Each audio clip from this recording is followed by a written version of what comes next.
this important case. My name's Justin Simmons. I'm the U.S. Attorney for the Western District of Texas. I also want to thank some of the folks behind me today. Eric Fuchs, who's the lead AUSA on this case, prosecuted the case, presented the case at trial. His trial partner, Sarah Spears, who's not here today. Also want to thank Asset Forfeiture AUSA Ray Gattinella, who's also here, for his work in getting the assets, seizing the assets in this case. Other AUSAs that helped out with this case, AUSA Amanda Brown, who helped with the initial response to this case 3 years ago on this day. We also want to thank our legal support staff who did so much to put together all the discovery and all the evidence in this case and make sure it was properly stored and produced to defense counsel, and also thank Joe Cantu and his team in our litigation support section for their work in making sure everything was properly organized and everything was properly marked and presented at trial. This truly was a cooperative effort, and that cooperation required our law enforcement partners who are also represented here today. I'd like to thank all our federal, state, and local law enforcement partners who participated in this case in all their different capacities. Truly was a cooperative effort, and this is what good law enforcement looks like, when you've got multiple agencies coming together, nobody caring who gets the credit, and just getting the job done. And today was not the end of the job. There are other defendants that still have to be sentenced, and at least one that has to be a case that may be tried. But this was a major milestone in this case, with these individuals effectively going away for the rest of their lives. That is justice in this case. And while these sentences were good and right, it is right that these men are taken out of our public lives for the rest of their lives. These sentences will never fill the void experienced by these families. And you could hear that hurt, you could hear that pain in the letters, if you were in the courtroom, in the letters that Mr. Fuchs read.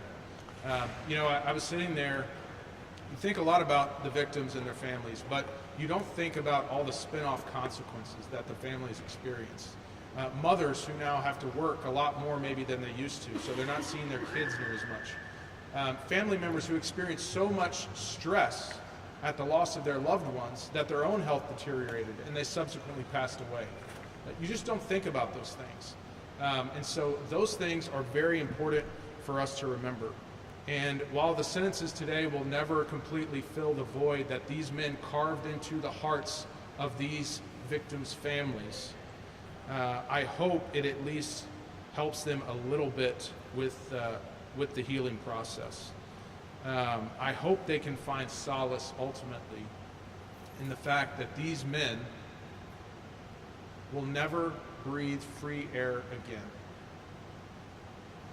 I also want to talk a little bit about the fact that we should make sure that the deaths of these 54 people and the injuries suffered by the other 11 are not in vain. So my message to those who are south of the border and maybe considering coming across in a manner similar to this: cartels do not care about you. They do not care about your hopes and dreams. They do not care about your desire for a better life. They care about money, first and foremost. They care about money first and foremost. There were 64 people in this tractor trailer. The estimate is they paid at least $12,000 each. That's $768,000 that the cartels made off of this group of people.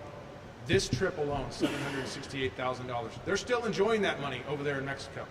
It's not like they give the money back when you die or when you get picked up by law enforcement. They're still enjoying it. From November of 2021 through June of 2022, it's estimated that this cell moved approximately 1,100 people across the border. At $12,000 apiece, that's over $13 million in revenue to the cartel, just from this cell. The reality is the cartels have made billions of dollars smuggling humans across the border over the last several years. The United States has taken a whole-of-government approach to combating alien smuggling and illegal immigration. And by doing that, by taking this whole-of-government approach, we've effectively shut off a major income stream for the cartels. In addition to that, we've also made it much harder for them to move their drugs across the street because across the border. They use these humans to disguise their drug loads.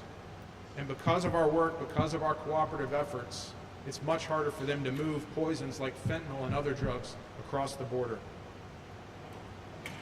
To be clear, our goal as the United States government, the Department of Justice, and the U.S. Attorney's Office is the 100% complete eradication of Mexican drug cartels. That's our mission. That's what we're going to do. But all of this rhetoric doesn't heal the wounds that the victims that are still with us and the victims' families, the families of those who passed away, the wounds that they suffered. So my prayers for them are for fond memories and hopefully some degree of healing, though those wounds will never be completely healed. Please know that the United States government will work to hold everyone responsible for the deaths of these 54 people to account, and we will do everything we can to make sure tragedies like this don't happen again. And with that, I'll turn it over to HSI Special Agent in Charge, Craig Larave. Thank you, U.S. Attorney Simmons. Hello, everyone. And thank you for being here this morning. My name is Craig Larave, and I'm Special Agent in Charge for Homeland Security Investigations here in San Antonio.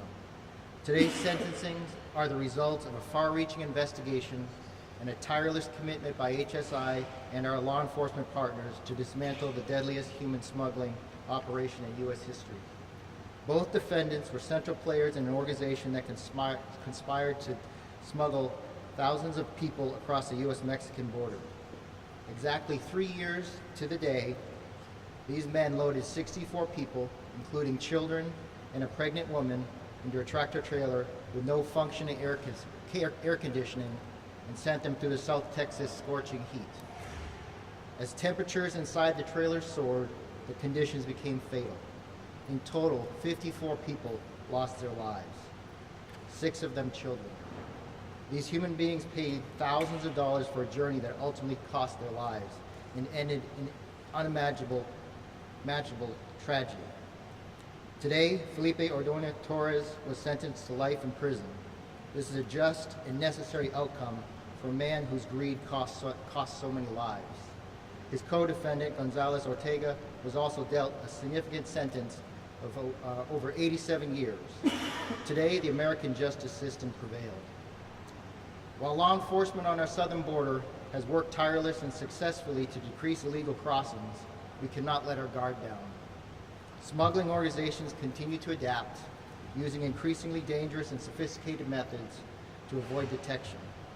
Even in times of low activity, the threat still remains. We must remain vigilant because behind every smuggling attempt is a human life put at risk. This case serves as a stark reminder human smuggling is not a service. It's a deadly criminal enterprise.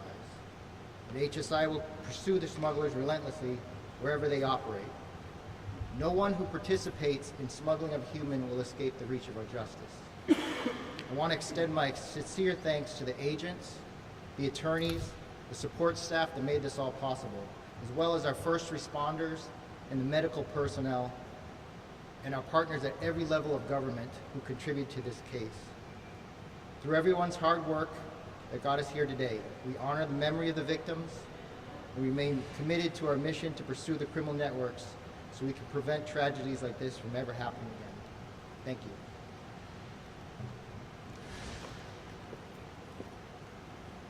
Good morning, ladies and gentlemen. Excuse me. Before I begin, I want to take a moment to congratulate the United States Attorney and the Special Agent in Charge for Homeland Security here in San Antonio. It's important for people to understand the outlay of resources and time and effort that goes into something like this. Putting that to one side, any of you who watched the trial and the sentencing would have seen this. The level of professionalism and excellence in the way this trial team presented the facts of this case, it is significant. It is not easy to do what they did, and it deserves recognition. My name is Ian Hanna. I am one of the associate directors of Joint Task Force Alpha, JTFA. JTFA was created 4 years ago to detect, defeat, and disrupt alien smuggling rings such as these, both in the United States and overseas. The Attorney General has empowered and elevated us, and we now operate directly out of her office. This case is exactly the kind of case that we look forward to partnering on. We look forward to the resolution of the case against the remaining defendants, but especially the case against Mr. Rigoberto Miranda Orozco, who I'll remind you was extradited from Guatemala to face charges on this case. His extradition from Guatemala to the United States and others like that extradition send a message to alien smugglers overseas. That message is this: if you think that you are safe because you find yourself outside of the confines of the United States, you are incorrect. If your crime touches the United States, we are going to reach out and touch you.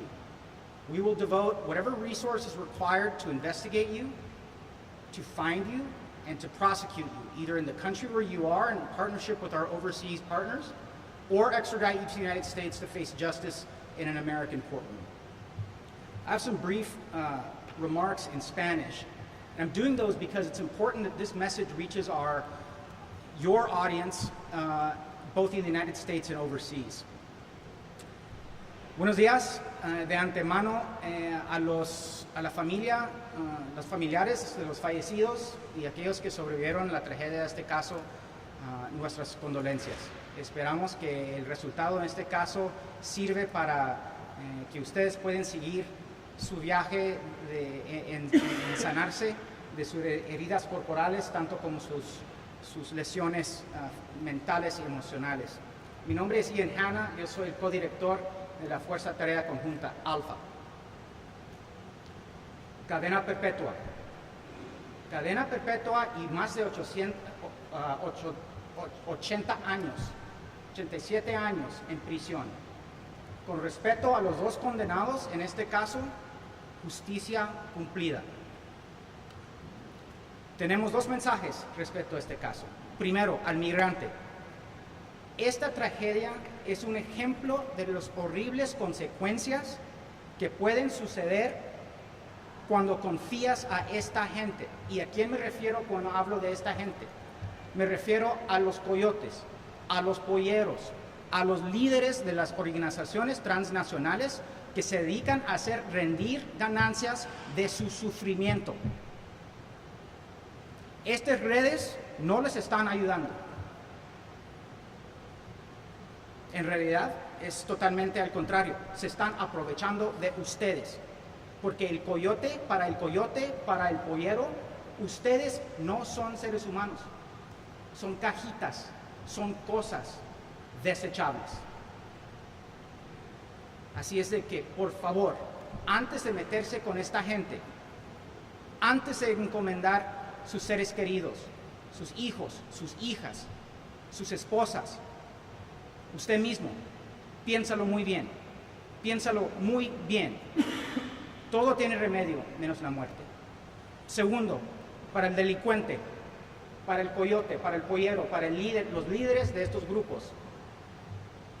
Si usted se dedica a lucrarse en este tipo de negocio ilícito, pronto o tarde nosotros llegaremos por ti. No importa si se encuentra dentro del territorio nacional de Estados Unidos o el extranjero. Llegaremos por ti. Si su crimen toca a los Estados Unidos, nosotros nos vamos a tocar a usted. Gracias. All right, we can open to questions now. Let's start from this side and just move our way to the end over there. So any questions? I have a question. The judge very specifically said he does not want 32-year-old Felipe Torres to be deported by ICE. Is there anything that can be done to make sure he serves his sentence here in the U.S.? Because let's be frank, if he goes back to Mexico with money, he's going to have a better sell than I have the partner. No, that's an excellent point. We know the Mexican prison system is quite a bit more luxurious than what we have here in the United States. So that is definitely something we're going to make sure happens. We'll have communication between BOP and DHS to make sure that doesn't slip through the cracks and make sure he serves all his time here in the United States.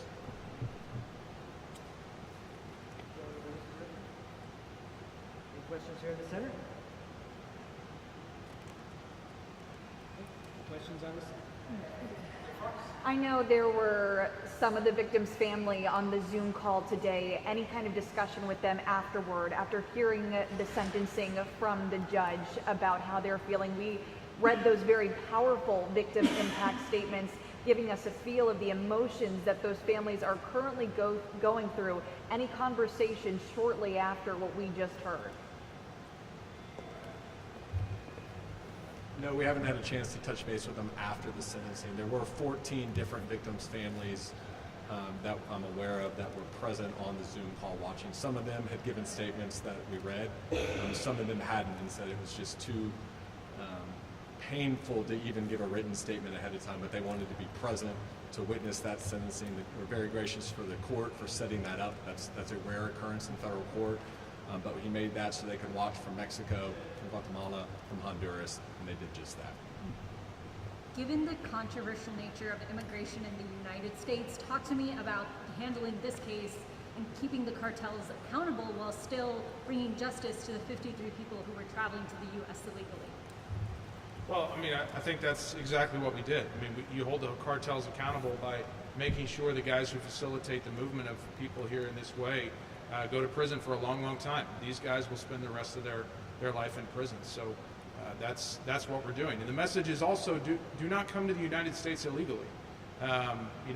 Hopefully something like this doesn't happen to you, but we are firm in our commitment to stopping the illegal movement of people from south of the border into the United States, and in part to prevent tragedies like these, to prevent things like this from happening to other people. The defense used the argument of the process in order to potentially lighten some of their sentences. What do you have to say to that? Well, that's really outside my purview. If Congress wants to change the process, they can do that. We're going to enforce the law as it's written right now. I have a really quick question. Are these suspects going to get any special treatment in jail? We heard the judge tell them once, twice, maybe even 3 times to not tell other prisoners why they're in prison. So are they going to be secluded from the other population to make sure they're safe? That's not really in our purview. That would be a BOP decision based on their circumstances and what's going on at whatever facility they end up at. Any questions over here?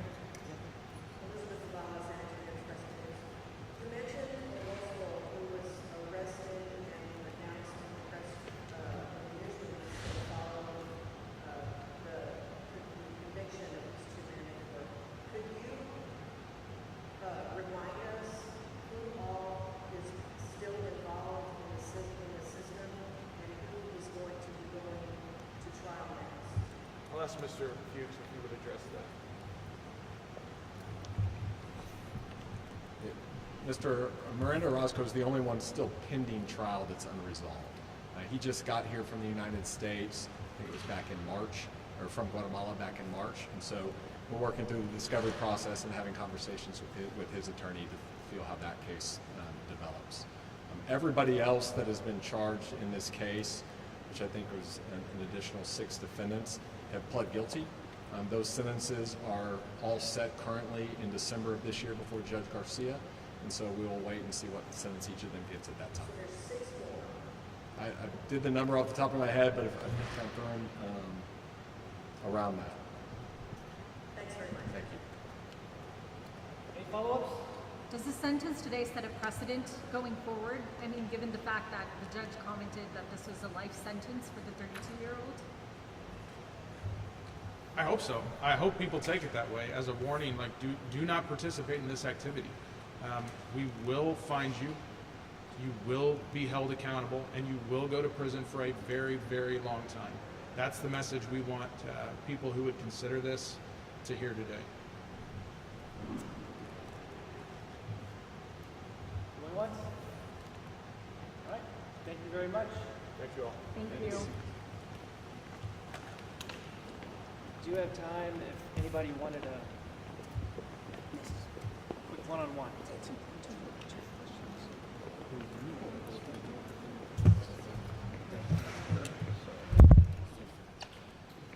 Good? One-on-one? Okay. One quick question.